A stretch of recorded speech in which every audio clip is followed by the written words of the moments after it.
Hey guys, today I filmed a tutorial on this look, and this is a really colorful summery eye, and it is focused around the ColourPop eyeshadow in the shade Ibiza. So I put this beautiful bright blue on my lid, and then in my crease I used some matte oranges, and I would never have thought of putting these two colors together, but I think that this look turned out really well. I absolutely love it, and if you would like to learn how to recreate this look, then just keep watching. So I already primed my eye with the Jessie's Girl eyeshadow primer. I set my crease with the Wet n Wild single shadow in Brulee, and I set my brow bone with the Balm Matte Malloy, which is a matte white shade. From the Pure Cosmetics Trolls palette, I'm going to be taking this shade Fuzzy with my Sigma E40 tapered blending brush, and I'm going to apply this as my transition shade. And just picking up a good amount of the shadow. These eyeshadows are quite dusty, and then I'm just going to work it into my crease and right above in my transition area, blending back and forth.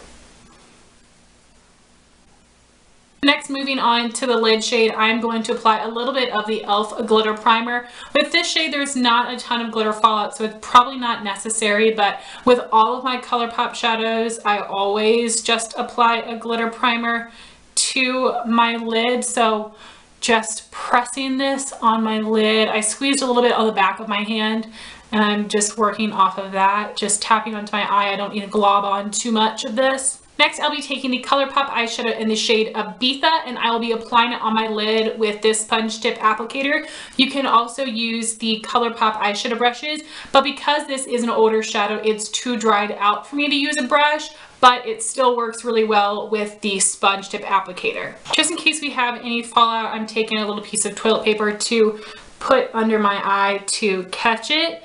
And I am just going to press this onto my lid.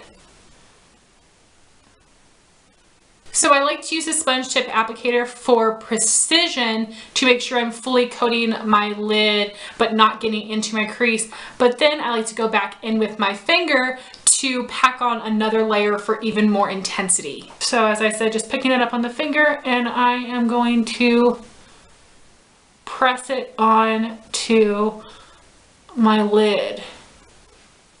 And I think that made such a difference and made it way more intense. And then again, going in with the Pure Cosmetics Trolls palette, I'm going to be taking this shade DJ Suki with my MAC 286 Duo Fibre Taper Blending Brush, and I'm going to apply this into my crease. So I am just focusing this into the outer corner and then working towards the inside of my crease. I like to start on the outside so that I have the most pigment out here, and it has this nice gentle fade to the inner part of the crease, and then just blending back and forth. This brush is fantastic for placing color, but also really blending it out. It's my favorite brush to use in the crease with dark shadows or really pigmented shadows. And then taking a clean blending brush, this is the Beauty Junkies Pro Taper Blending Brush.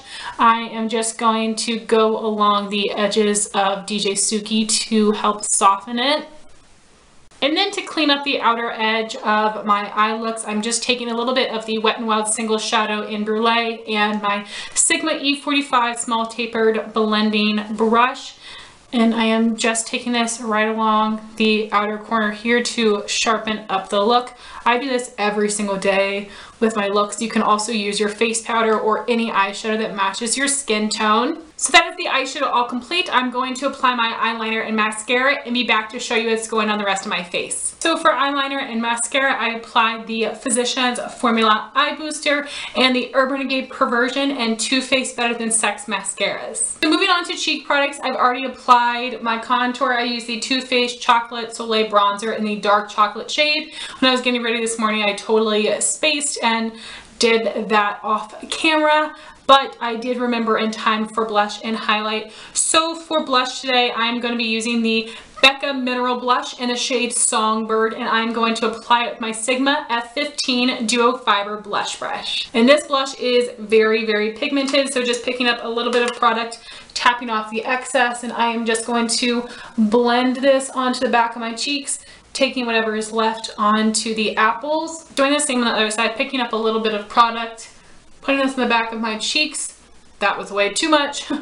and then just blending back and forth, taking a little bit of this onto my apple. Then I'm going to take my Real Techniques blush brush to just blend out this blush because it got a little intense, especially over here on this side. I picked up a little bit too much. That just shows you how pigmented they are, and especially with that shade, how careful I need to be.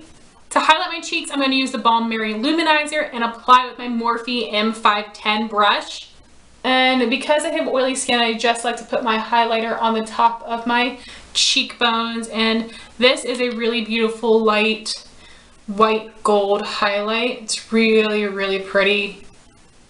Very metallic. So for lips, I wanted something that was more of a peachy nude, so I'm using the Tarte Matte LipSurgence in the shade Exposed. They have now put this shade into their new Lippy Lingerie line, which are basically the matte lip crayons, but all in nude shades. So just taking this color Exposed, and I'm going to fill in my lips completely. And here's the final look featuring Pop Ibiza, but basically if you want to create a look using blue and orange eyeshadows, this is a really easy go-to tutorial that hopefully helped you guys out a little bit if you enjoy this look and would like to recreate it. If you own Pop Ibiza or any blue shades similar to this, please let me know what shadows you like to pair along with it. Thank you guys so much for watching this video. Please like, comment, and subscribe, and I'll talk to you soon. Bye guys.